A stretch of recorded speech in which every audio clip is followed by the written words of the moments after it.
WLP FM in New Orleans. We are Radio Null HIV with programming. That's right, programming dedicated to human rights and social justice. WHIVFM.org. We honor independent voices. We are not a radio station with a mission. No, we are a mission with a radio station, and that is to end all wars. Hello, welcome to COVID Noise Filter. My name is Dr. Mark Allen Derry, infectious diseases extraordinaire, but not nearly as extraordinaire as the man sitting next to me, my friend and yours. Say hello, Doc Griggs. Hello, Doc Griggs. We have to keep the lights on at this radio station. To do so, we need underwriting. We're so grateful to have underwriting by Lucille. So Lucille is a community-based organization, and they remind you that millions of us have rolled up our sleeves, and millions are still counting on you for our health, for our loved ones, for our community. Be the next in line to get your shot. Together, we can halt COVID-19 and protect ourselves and those around us. There's more information available at haltcovidla.com. That's haltcovidla.com. A friendly reminder from Lucille, a local nonprofit organization dedicated to the well-being of Louisiana. Doc Griggs, how are you? I'm good. How are you? I am doing well. The numbers are not surprising. We're starting to see the upticks. There's a lot to report on today, and we're super excited to be here. Doc Griggs, I know that you've been doing a little bit of travel recently, so we don't have anything from the news for you to report on. The big things in the news. Everything that we would talk about would be related to the Delta variant and the numbers going up, and specifically the unvaccinated. So we're right in line. We're just continuing along the path. Doc Griggs, I want you to look at the name that's on the screen right now, Dharmesh Vora. Okay. If Dharmesh Vora lived in New Orleans, the three of us would be completely inseparable. He's one of the tribe. Yeah. We would be completely inseparable. When I lived on the Navajo reservation, he lived in Flagstaff, and we were completely inseparable. And so for a long period of time, very, very close. And his family took me in for the 4 years that I lived on the Navajo reservation. So Dharmesh, it's so great to see you here today. The next time you come to New Orleans, I'll definitely get you together with Eric Griggs. The three of us would not stop laughing the entire time we would be together. It's going down. With that being said, so my buddy Dharmesh, I have to tell you, races motorcycles around tracks at 100 miles an hour, 120 miles an hour, jumps out of airplanes so high that you can't use oxygen. You have to use helium with oxygen mixed in, called HELOC diving. Trust me. Wow. Yeah. I love that. This is the first time I've ever seen his name up on the screen. So anyway, Eric, all right. So anything to report? I know that you've been speaking on things recently. What are you hearing out in the community as our bellwether? And by the way, BOK never contacted me. Yes, and then I saw 2 missed calls. Okay. Yeah, we'll, I guess with the new location. Did you tell Jazz that? Yeah, yeah. I don't understand. We just have to share that up. I'm going to make sure you have their number. Right. Either way that we contact them. I don't know. That was strange. All right. Before we jump into things, what do you think in the community? Well, no, so we did this national panel on for youth. We had a grand pediatric rounds on vaccines and adolescents and kids. The message across the board from us and our colleagues is that get vaccinated. The sad thing, the disheartening thing, is that the word in the community is the same across the country. No one can give. I have a friend that saw 15 parents and patients yesterday, and they were adolescents, and she said that of those 15 parents and patients that were not vaccinated, none of them could give a good reason to not get vaccinated. They just said that I'm just not. So what do you think that's about? What's that? What do you think that's about? I don't know, man. So now it's a matter of we know that we've been battling politics with this whole pandemic, but now it's a matter of principle. So it makes it that much more difficult. I mean, when people start standing on, politics is difficult enough to discuss or negotiate. But when someone says on principle, I'm not doing it.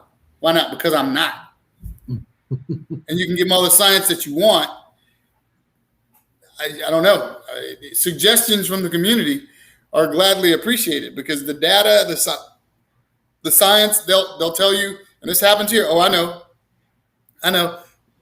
Well, do you think it hadn't been long enough? Well, maybe, but even if it takes longer, I'm not doing that. 99% of the people that die and are hospitalized haven't been vaccinated. Well, they're still at 1%. So I'm not doing it, Doc. You might as well just stop talking to me about it. What do you do in that situation? Like, what do we do? So that leads me to a story that's in the rundown. I think you sent it to me during the week. How the Surgeon General is declaring a quote unquote war against dis and misinformation on social media platforms because of this. Now, I don't know if this is. I think this may be a little too late. And also, if you're going to be going after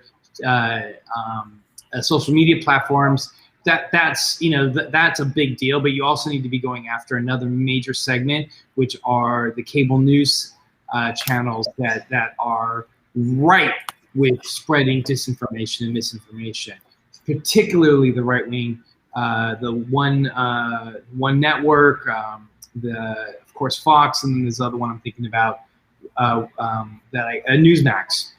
Those three. Have you been following any of the stories? Have you been following?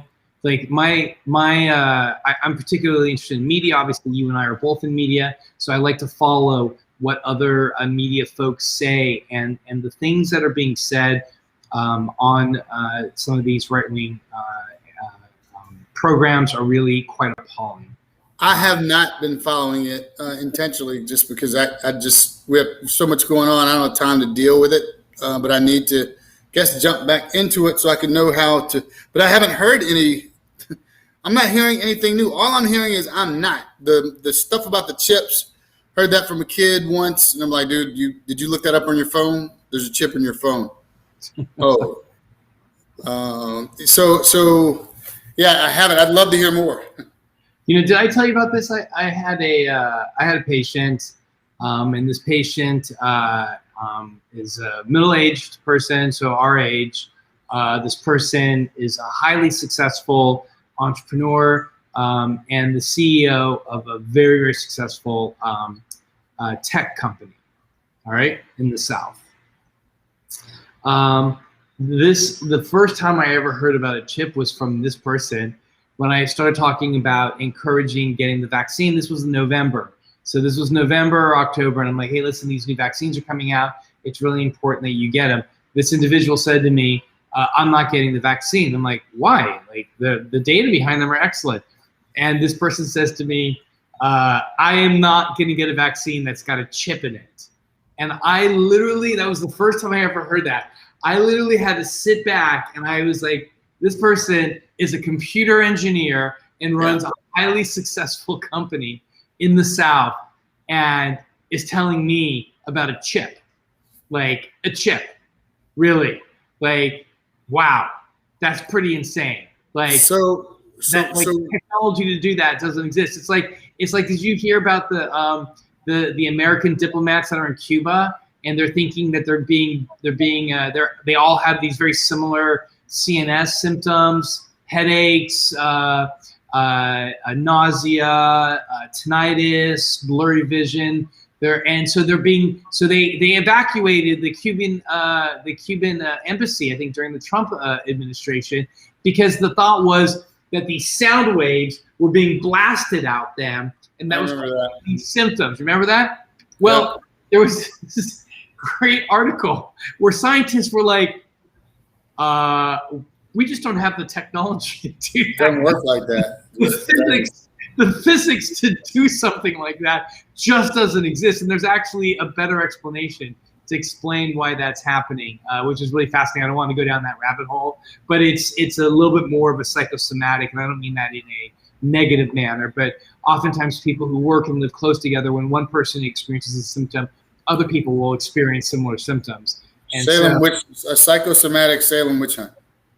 Yeah, and so, but it was like I loved reading this article, and the scientists were like, the science behind that just like we just haven't. It's like I'm gonna close my eyes and wrinkle my nose, and I'm gonna end up in the man cave, sitting right next to you 1 second later. The science behind that just doesn't exist.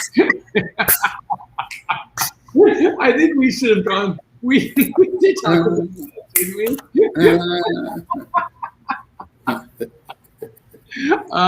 Hey Tamiko, I put a story about the Olympics in the rundown, hoping that you would be here. So it's Saturday morning right now in Japan. So this is where Tamiko is, and good morning to you for tuning in. Anything else before we jump into stories? No, that's it. Let's do it. All right.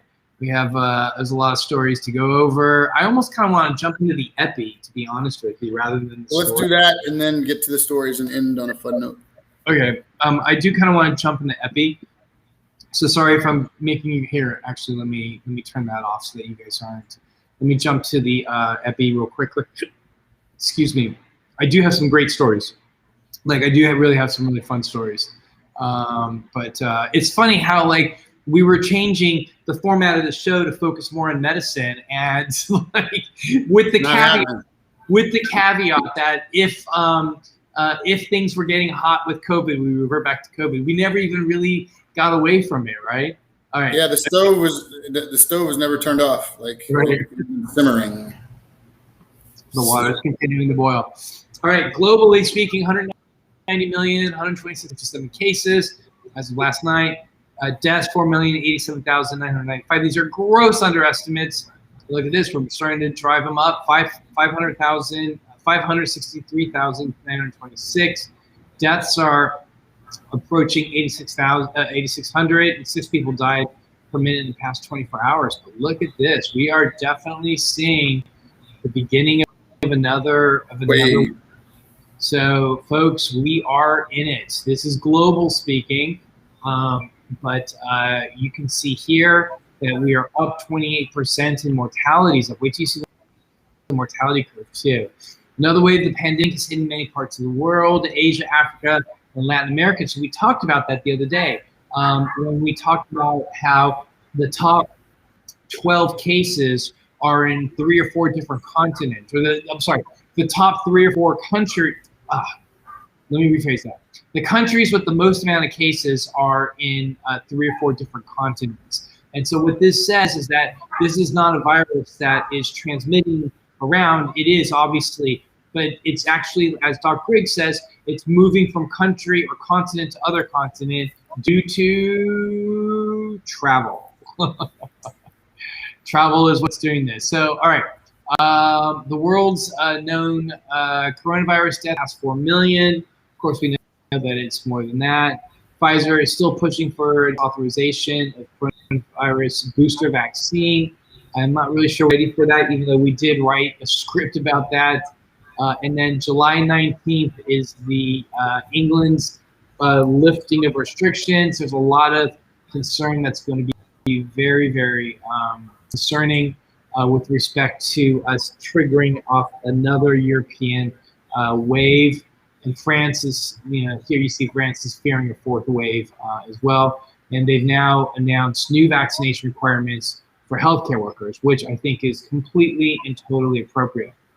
So this is the number of cases. Look at the number of deaths. The number of deaths kind of just dipped down a little bit, and it's starting to kind of turn around. Of course, deaths are a lagging indicator for the number of cases. So as you see cases going back up, we're going to have to assume that deaths are going to be going up as well. You can see hotspots all over the world. Here we see Latin America, like we said, South Africa, a bit of Southern Europe and Northern Africa as well. My home country of Morocco is starting to light up a little bit as well. We can see the Pacific Islands as well. So we are in a big 4th wave of Delta right now globally. What's it look like in the U.S.? 34, almost 35 million cases. Deaths are 624,376. Hold on to that number, Doc Griggs, all right? Yep. That number. Cases, Yep. we're back up to in the 30,000s now. We're at 37,000. Deaths are 351.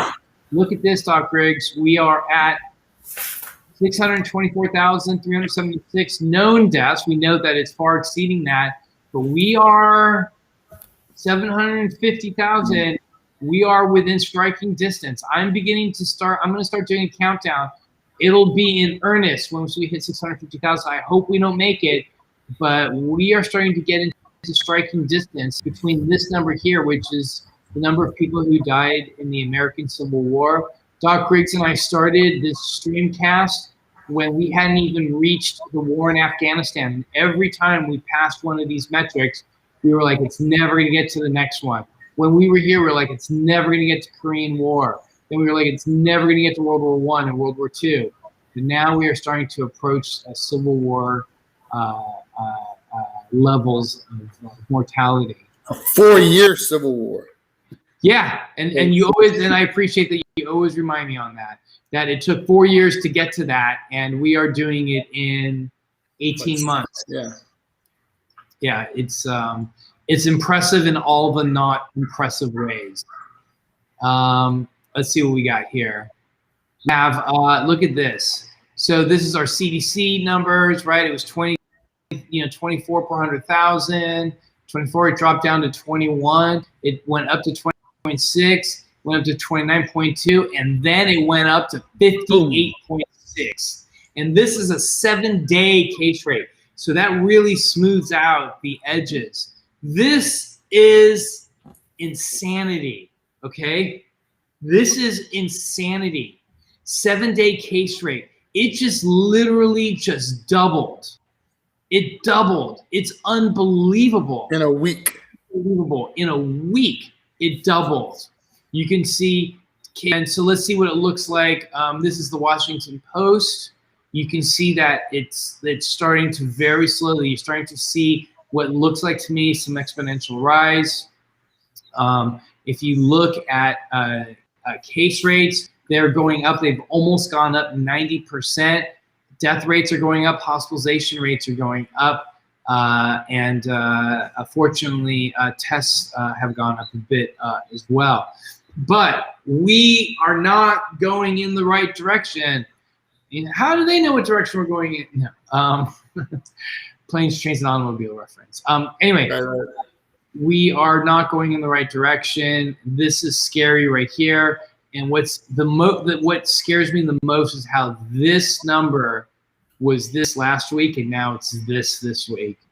It's unbelievable. It basically went from 30 per 100,000 to 60 per 100,000, and it's a 7-day case rate. Again, this is an average, and so that to have a doubling like that is it's unbeliable. Anyway, I'm glad your puppies are doing well, Doc Griggs. Yeah, you hear that, right? They're excited to be outside. All right, so what's the New York Times look like? It's showing again that there's an increase as well, and you're starting to see now that hospitalization. You're starting to see that kind of dip upwards, and you're starting to see a little bit with mortality as well. So we missed what was the globe's kind of big alpha variant outbreak, which was here. Right, that was that wave right here, and that's when our vaccine rates were going up. Right, and so the globe had a big alpha variant outbreak. We didn't see much of it, largely due to these folks that got vaccinated here, and by the time that alpha could take hold, it kind of petered out. But now, what are we seeing? We are beginning to see the beginnings of what's going to be the Delta virus. There's no question about it. As we move over into I just need to take a minute here just to thank our funders. We are funded by the Ryan White Part F ATC. Thank you to Michelle Andario and Tracy Jugsworth for making this possible. COVID-19 and HIV have very similar risk factors. All right, dude, look at this. 500,000 cases, almost 11,000 deaths, cases in the hundreds. In the last 24 hours, it went up to 1,500. Yeah, that's problematic. Yep. And also, did you see the news today that this is going to be the first veto session? And since 74, I think it was. Right. I mean, since the Constitutional Convention. Yeah. Do you know what bills they're going to veto? Have you caught up on that? Yeah, the transgender and sports and the gun. The gun thing. Two big ones that are just wow. It's surprising. They're not taking on the vaccine one. I haven't seen. No, I just saw two. So it's going to be the transgenders. So they want to again. And Eric, this is a hear me today, quote me tomorrow. I think about. I don't know when I said this. Didn't I say that every year that in these state sessions they're going to make they're going to take away rights, right? They're going to make it hard to vote. They're going to make it harder for women to enjoy their reproductive freedoms, and they're going to make gun laws easier. This is exactly the spirit of that. When I said, quote me today, hear me today, quote me tomorrow. Now they're going to go in, they're going to reverse, this state, 49th and 50th and all the wrong lists. So many problems. And what are they tackling? A problem that doesn't exist. They're finding solutions for problems that don't even exist. And they're going to be targeting young children of trans experience so they can't even play sports in schools. It's unfathomable. And the idea that now anybody can carry a concealed weapon without a permit, I mean, we're gonna know, and we'll know. It looks like we'll know the decision by next Friday. How do you think it's gonna go? These are bills that are like, I think they couldn't bring it back. I don't think they brought up the vaccine one because I think it's too slim of a. I think it was too slim of a margin. But it's kind of hard to, with the numbers that we're dealing with and the things that we're seeing. It's kind of hard to win that when people are start dying around you, and there's people standing on principle start dying around you because they're not vaccinated. Eventually, people remember a while back we said this is the greatest unconsidered experiment in natural selection that the world has ever known. Right. So once people start dying off around others.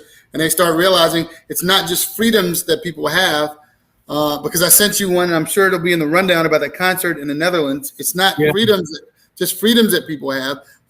People are losing their lives. I mean, this is horrible. It's horrible. Yeah. Because it's horrible because it's unnecessary. I'll say that. Yep. Absolutely. You ready for this? Look at Louisiana. Oh. Look at Louisiana, dude. Look at that. I know. Hold on. I just want you to see, compared to this spike up here, right? This little baby spike, like it's starting, like we're already starting to see numbers that already we're living in that area right there. Just FYI. I mean, look where we are. We are within fighting, or within we are within a distance of catching up with this major peak that we had during winter. I don't know, dude. What are your thoughts on that? Yeah, I mean, it's what we've been saying. The sky's falling for how long? And we've been watching this Delta variant since it was only 6%. Actually, before it got here, we were talking about it. Yeah. And I think it was doubling every 10 days. Yeah. And then, of course, you're going to show the graph. You know, you always show the graph of the distribution of Delta versus Alpha and others. Yeah. I mean, look at this right here, and then look at that. Let me show that to you right now. I'm gonna bail out of this one. Actually, let me finish this here. I'm gonna go to that real quickly. Louisiana went from high to high. Look at 11.4 per 100,000 to 23.8. Infection rate is now way above 1, and test positivity rate has exceeded 5%. Yep. This is not good. But it's not good at all. And folks, what the test positivity, it means that, you know, if you take a random sample, you're going to get more than 5% in your sample, and that's never good. Eric, we went from medium to very high risk. Yeah. Look at that. We went from 0.6 to 16.9. Infection rate went up by 50%. Positivity rate is up as well. And this is in very vaccinated, 55%, compared to the state, which is at 40%. So we are seeing some serious issues here. But take over the mic for one quick second. Let me find what you were just talking about. Well, part of the reason that we're going through this, folks, is the fact that this variant is said to be that much more infectious than the B117 or the Alpha variant. The Alpha variant, what I understand, Mark Allen, correct me if I'm wrong, was 60% more infectious than the wild type. Yep, and 60%. More infectious, right? And now this Delta variant is 60%, said to be 60% more infectious than that. Right. When you add, and let me show you what happens when you take an whoops, I don't know what I just did. When you add that number together, so let's just use that as an additive. When you take that 60% and then add it with that other 60%, what you have is a number that's roughly 120%. And here you have Delta variant right here up to 100. Oh, you can't see. Sorry. You can see it. Now we can. We can now. Okay. You see the Delta variant, and then you can see that it's up to 115% more transmissible. And that's because of that additive 60% plus 60%. And you can see this is all over the U.S. I mean, it's everywhere. So and not only is it more infectious, it binds to the receptors in your respiratory tract even harder. The ratio it's up to 1,000 times the viral load of the original Alpha, Right. and which means that the higher viral load would mean that you would have an earlier onset of symptoms and a more intense onset of symptoms, so much so that they said that the average onset of symptoms has decreased by 2 days, Right. to 4 days from 6. Folks, this is bad. Like, it's really bad, because you have people walking around. Let's just talk and let's use health literacy. You have people walking around with no mask. You have people walking around that are unprotected, acting like nothing's wrong, and you're dealing with something that has 1,000 times the viral load, that's 20% more infectious. It's going to go to more people. It's going to make them sicker a lot quicker. And as a consequence of them getting sicker, they're going to end up in the hospital faster. The symptoms have changed. So now everyone you see is walking around, oh, I have a summer cold again. No, you don't. You might not, but you need to get tested. Who knows? Because you haven't been wearing a mask, because you've been shaking hands and not washing your nasty hands, because I just came to the airport and just watched people just walk out, you're getting these symptoms, the snotty nose, the sore throat, the little cough. Oh, I have a sinus infection. Well, are you going to get tested for COVID? No, I don't need that because my temperature's fine and I don't have a dry cough. Well, yes, you will have a cough. It might not be dry because you have the runny nose, which will make it productive. But the top 3-4 symptoms are the same symptoms. Remember, in its essence, this is a coronavirus. It's called SARS-CoV-2. Means it's from the family of colds. So guess what? It mimics a cold. When this thing first came out, when COVID first hit back last late winter, early spring, everyone was went around saying, "Oh, it's just my allergies. Oh, it's just I got a cold." And it turned out that was not the case. So now's the time we need to up our vaccination rates. But more importantly, if you're getting these symptoms, if you didn't have a cold in January for the last 2, 3, 4 years, and you have a cold right now, you should go get tested and get a PCR test. Well, even though the antigen test are the false negatives, you're less likely to get a false negative now because of the onset of symptoms. You have 1,000 times the number of viral particles. You have more intense symptoms. So if you're symptomatic, you're more likely. If you're positive, it's more likely to be real because your viral load's higher. So in other words, if you have think you have a cold, go get tested. And go home and wear your mask. And please wash your nasty hands and social distance. Hang on. We're back to this, right? Yep. We are literally back to square one. And in the tale of two Americas, because of the other America now, the unvaccinated, actually, it kind of blends, right? You have your unvaccinated, you have your vaccinated, but then you have people that just don't want to do anything anymore. So we got to start over. And hold on, did you see this? This is insane. Layla's saying her doctors wouldn't test when she had a chest cold. So here's the thing, and you've never heard us advocate for this before. I was about to say, Layla, brilliant Layla, just go buy one. It's the same one. It's the Abbott test. You can buy it for $22 at CVS. It's the antigen test. You can test yourself. It's a rapid test, and it's just as accurate as the one they use because they got to get rid of all of them because they bought them. Right. Or if you guys are in Louisiana, you guys can come see us at Access Health, and we can get you tests. If you're on Medicaid, I think they're even free. So, all right, real quickly. And by the way, Doc Riggs, I wanted to, before I get to those comments, one, I 100% agree with you with everything that you just said, and I love hearing that. But two, this is the graph that you were talking about that I just wanted to highlight and walk us through real quickly. First of all, have you even heard of this variant right here, AY.3? No. So this is you can see that this is as of July. Where are we on this? July 3rd. So this is still kind of old. I saw it July 7th. No, July 3rd. So this is not really updated, but I do want you to see that we're seeing these new variants, A1 and A2, or AY1 and AY2. Haven't heard of those, but here is the Delta variant right here. And look how it was nothing. It was nothing in, it didn't exist before April. And now it has exploded onto the scene. It didn't exist here. It didn't exist in the States. Yeah. Right. And look at this. And as of July 3rd, it was 66%. July 3rd. How long ago is that? Yeah. That was like 2 weeks ago. Yep.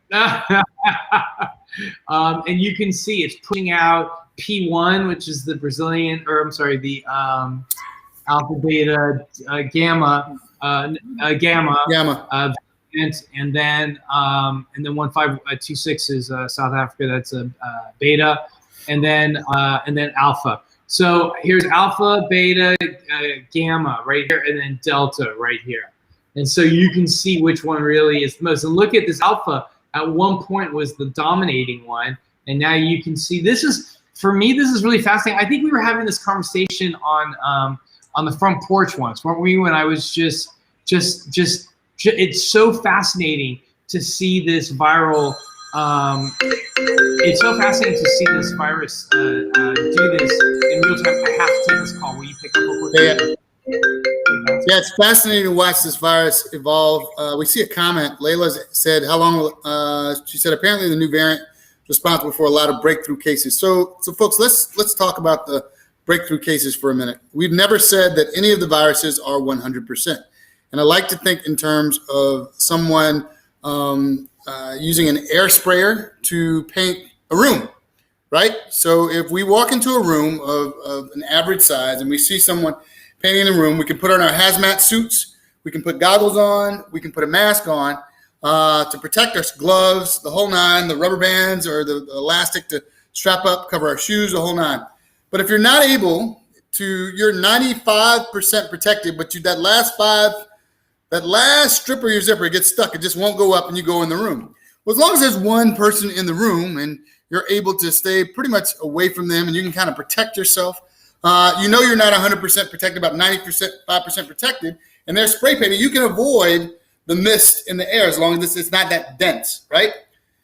But let's take an average size. Let's take a 200 or 300 square foot room. We'll make it bigger, 400 square foot room.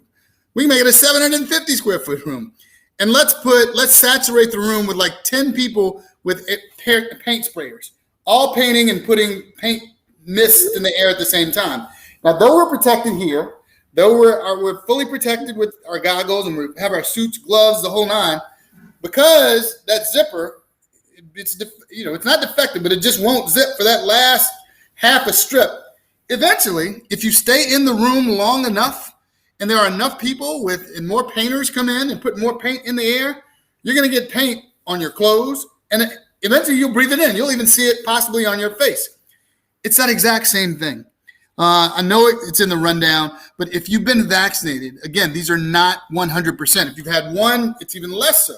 There's more zippers. There's less. You might have an open collar or something.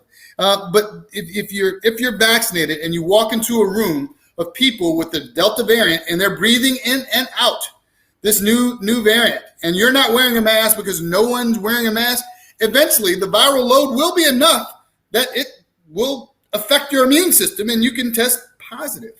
Right. Does that make sense? Yeah, no, absolutely. Absolutely. So I want you to think of this in light of if the story comes up, and if not, we'll bring it up with the Netherlands story.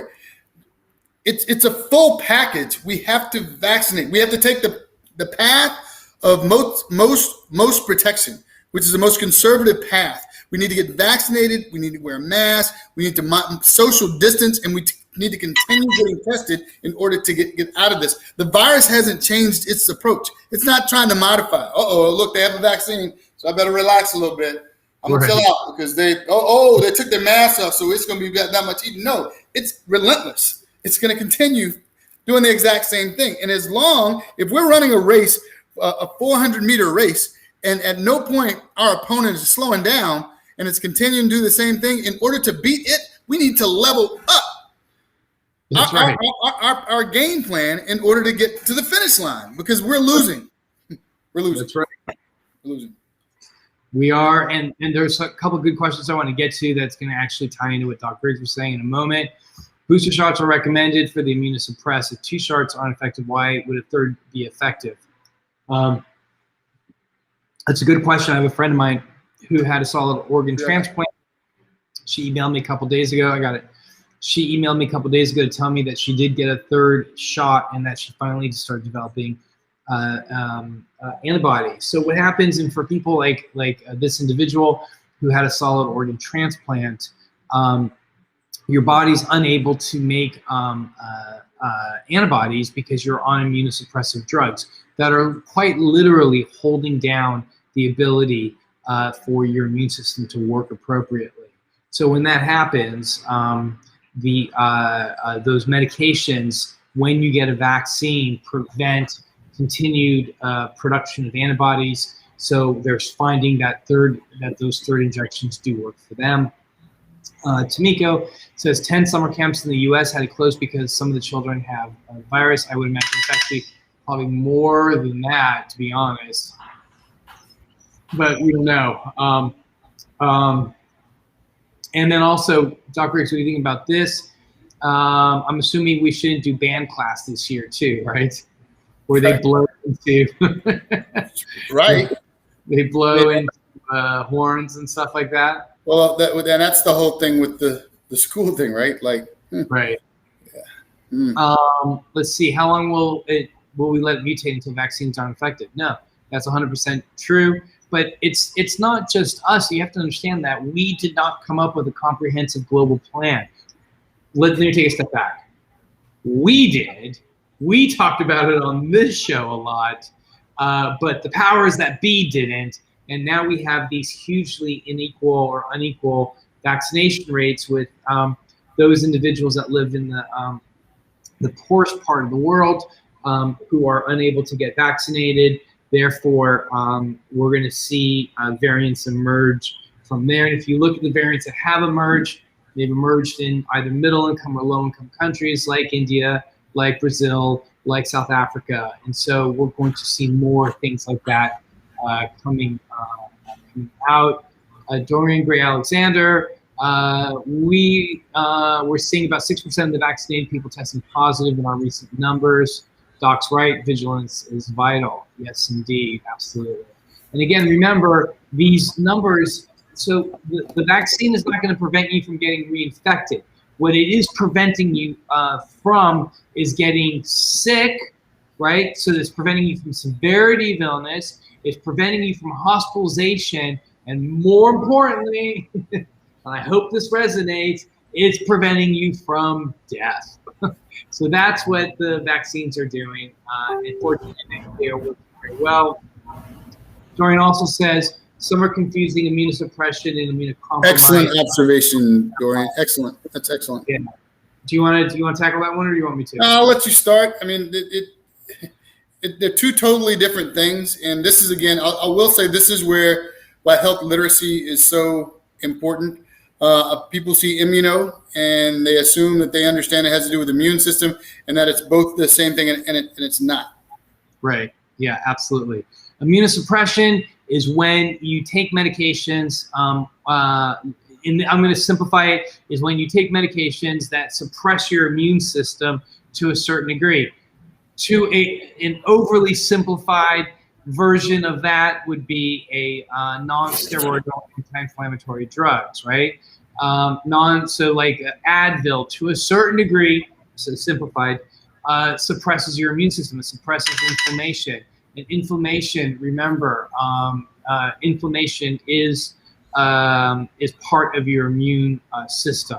So that's immunosuppression. In a larger sense, when people have had transplants, either solid organ or hematological blood transplant, like a stem cell transplant, they have to take medications that suppresses that inflammatory system. Not like Advil level, but like major. If Advil were like a tricycle, they're taking Porsche's equivalent of immunosuppressive drugs. Immunocompromised, there's a huge range of immunocompromised. You have people that may be immunocompromised because they are taking immunosuppressive drugs. You may have people that are immunocompromised because they have cancer. You may have people that are immunocompromised because they're taking steroids, also immunocompromissive drugs.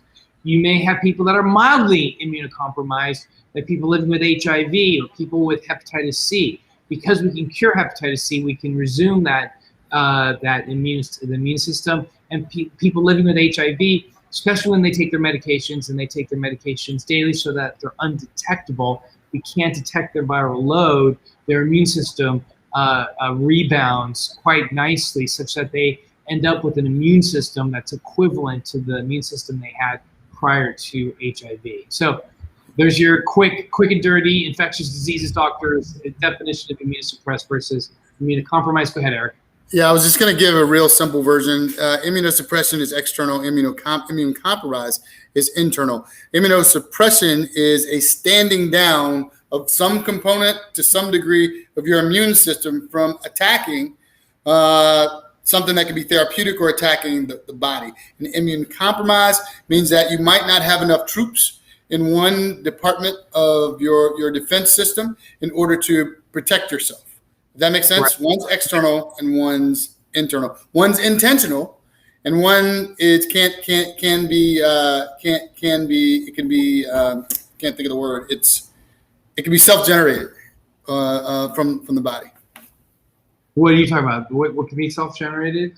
Being immunocompromised. One's intentional. Immunosuppression, you intentionally immunosuppress someone.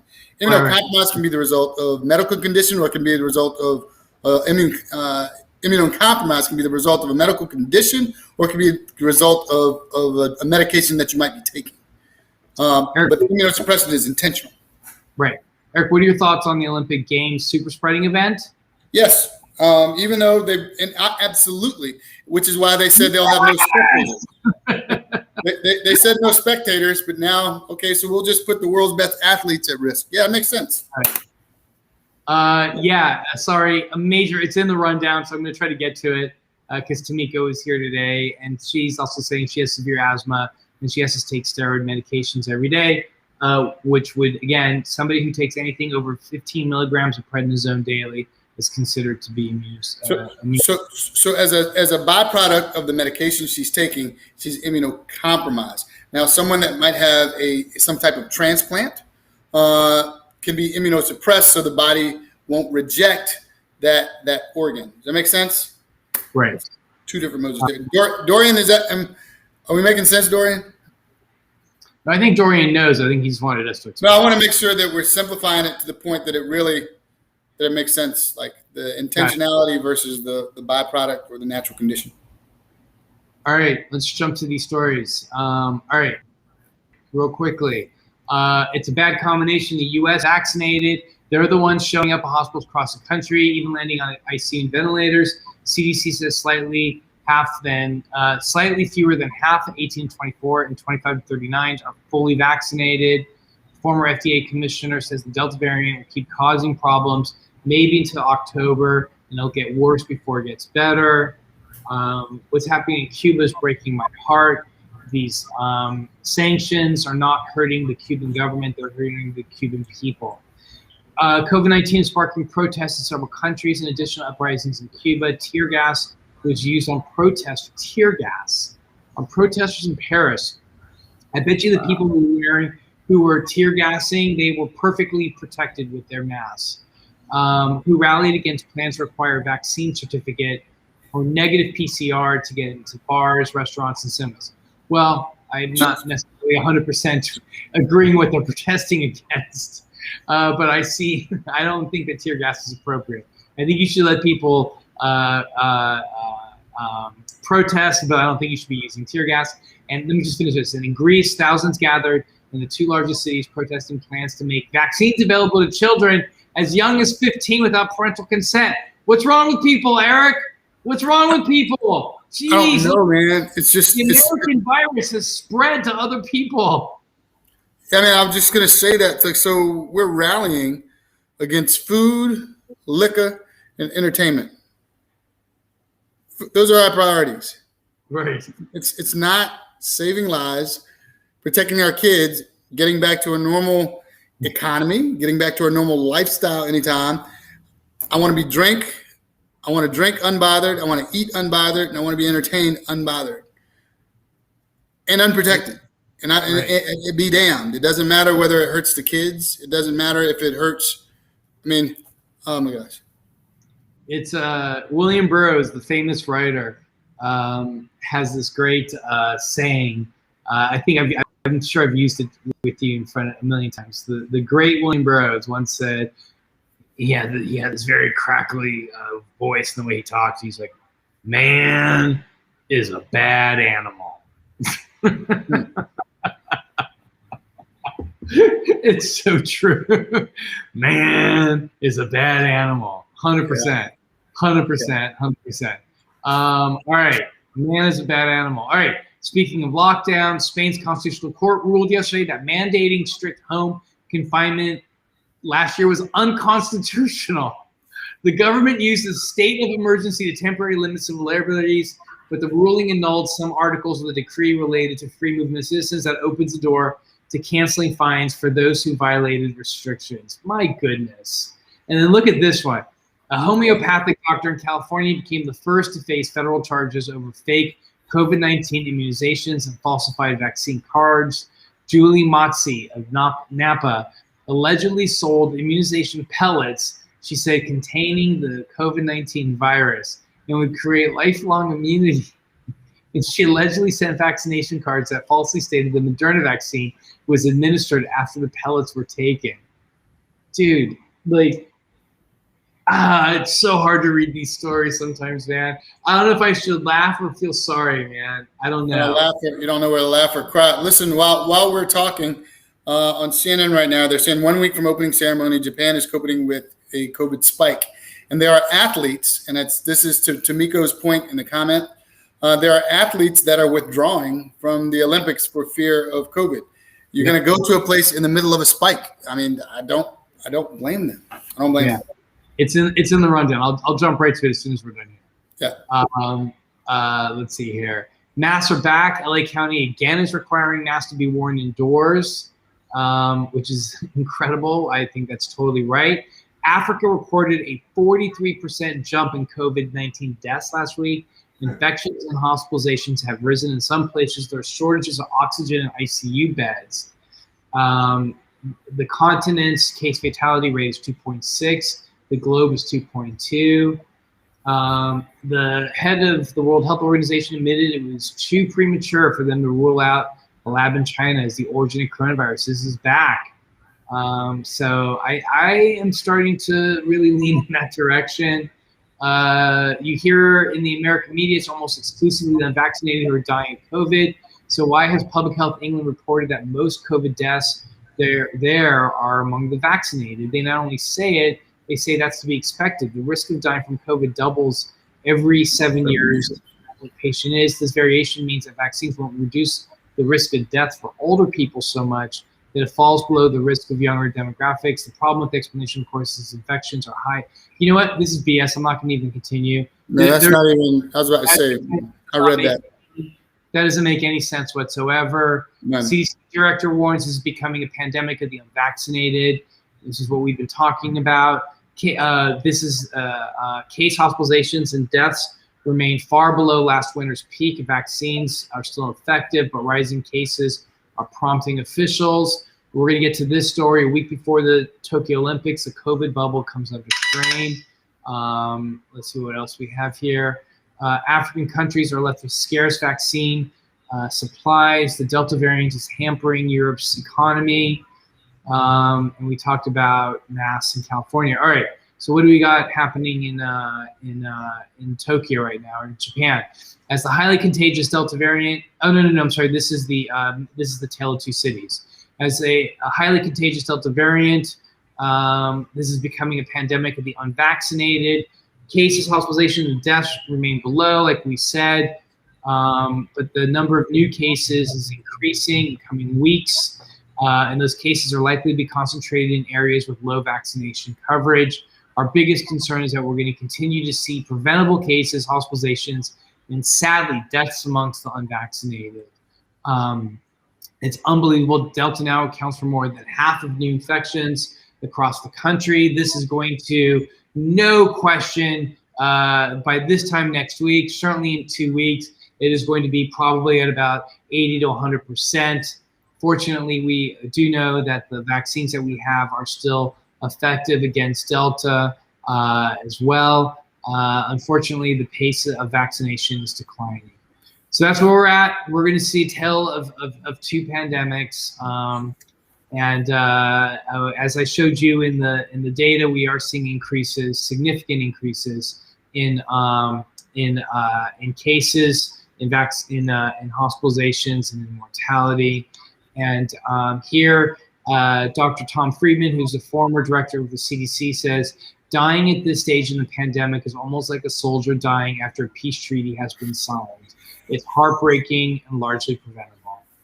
So before we move over to Tokyo or to Japan, Eric, any final thoughts there? No, but the difference between that is eventually, you're right. Eventually, the peace treaty can be nullified and become null and void, and then the war starts all over again. Right. Yeah, I mean it's brutal. It's brutal what we're seeing. No question about it. All right, athletes in isolation, hosting under a state of emergency with coronavirus cases surging, and continues where winners will place medals around their own necks. 1 week before the Olympics are scheduled to begin, organizers, participants, and officials in Japan face ever-growing challenges as they try to pull off the world's biggest sporting event in the middle of a pandemic, i.e., the world's biggest super spreading event. Yep. Organizers have instituted.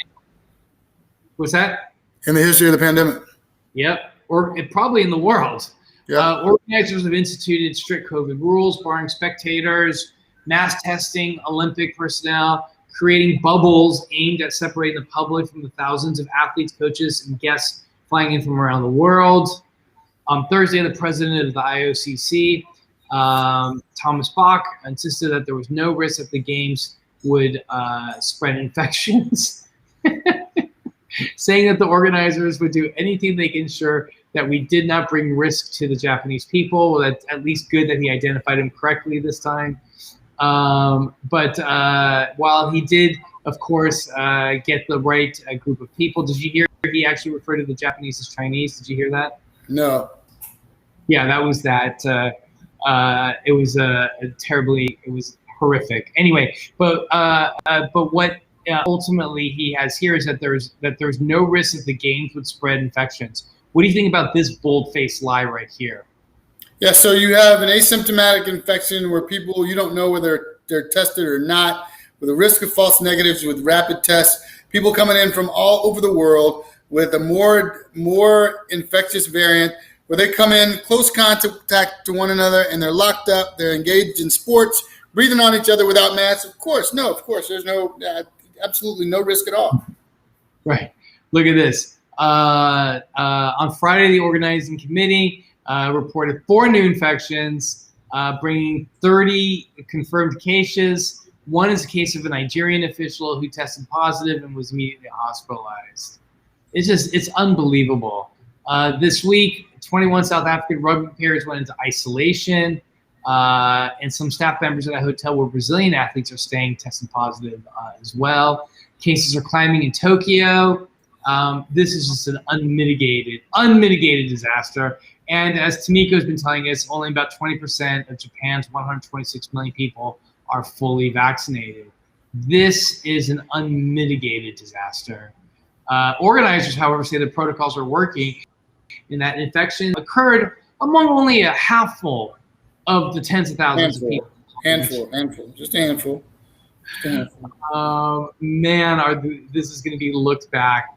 This is all right. I mean, all right. I don't want to say it. Hear me today, quote me tomorrow. Blah blah blah blah blah. I don't want to say it. It is ridiculous what's happening. But hear us today, quote us tomorrow. This is going to be an unmitigated disaster. Full stop. Period. End of discussion. Eric. Yeah, I just don't. I mean, we've been talking about this forever. It's not PTSD. It's not fatigue. It's just strap up, brace ourselves, because you and I are about to get real busy again as we talk about all this stuff. I mean, we're starting from square one unnecessarily worldwide and in our country. All of this can be, if we would all get on the same page for do what we have to do now for a short period of time so we can do what we want to do moving forward, especially before we get to the winter. Eat, drink, and be entertained. Eat, drink, and be entertained. That's what they want to do, all right? Yep. Here, Tamika says, I just had another child in the CDC with COVID. Both children are 3. Last week, it was the whole preschool, and this week it's toddlers. Unbelievable. Which ties into what Fetty said. This was the effects of COVID on children has been underplayed. Long haul symptoms may impede. Oh, absolutely. Long haul symptoms are. This is an unmitigated disaster on so many levels. So let me just kind of try to get through these next couple stories real quick. mRNA vaccines and male fertility. So finally, a study was done. Not difficult to do. 45 participants, and what they found was that there was no difference essentially in sperm concentration, and also nobody became zoospermic, which means that there's no effect on their sperm. The conclusion, despite the small size and a lack of control group, the study provides evidence that mRNA COVID-19 vaccines have no negative effect on sperm counters in young men. These findings can fight as a tool to fight misinformation. Absolutely. And then also we have people with past COVID-19 benefit from immunization. This is great news. Here were 2 studies and other publications. And what they essentially show is that vaccination offers better protection against symptomatic reinfection. And even with current variants of concern due to potent cross-neutralizing antibodies. So even if you've had COVID in the past, getting immunized now is still very, very, very helpful. What kind of time do we have left here? We are at 58. Oh, we're done. We're done. Let me here real quickly. The U.S. Surgeon General. I'll bring this story back on Monday. U.S. Surgeon General is warning against. I'll bring these stories back on Monday. They can be evergreen. But we are approaching 59 minutes. We definitely have to go. Thank you guys so much for tuning in. Please vote for our podcast, podcast awards.com. Vote for COVID NoiseFilter under Excellence in Healthcare. You'll see a tab that says Healthcare. Please select COVID NoiseFilter as we are being nominated for this prestigious award. Doc Griggs, have a great weekend. Stay safe. And everybody, thank you so much for tuning in. We do love you guys. And get check ethic moving, and everybody peace out. Health is a human